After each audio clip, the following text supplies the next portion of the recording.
6 মাস পুরনো একটা চিচিঙ্গে গাছ ছাদ বাগানে লাগানো হয়েছিল। ওই সময় প্রথম দিকে চিচিঙ্গে পেয়েছি, মাঝখানে শীত পড়তে কিছুদিন চিচিঙ্গেটা বন্ধ হয়ে গেছিলো। আবার দেখুন কী পরিমাণে চিচিঙ্গে এসছে। অলরেডি একটা চিচিঙ্গে এই পরিমাণ হয়ে গেছে। আর এই দেখুন এখানে একটা ঝুলছে, এইখানে একটা ঝুলছে, এইখানে একটা ঝুলছে, আবার এখানে ফুল এসে গেছে অলরেডি। হ্যাঁ, আরও মানে এইখানেও ফুল এসছে। সরু একটা গাছ, মানে এক ফালি একটা গাছ দেখুন।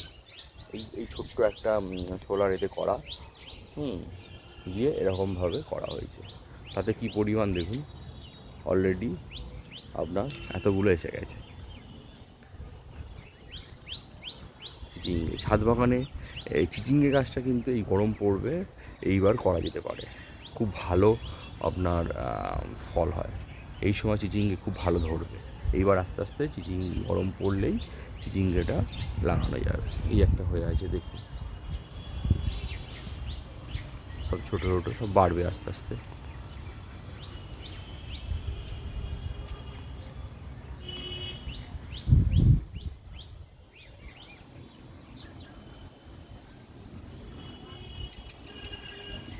তো ছাদ বাগানে সবজির জন্য এই চিচিঙ্গে গাছটা খুব অনবদ্য।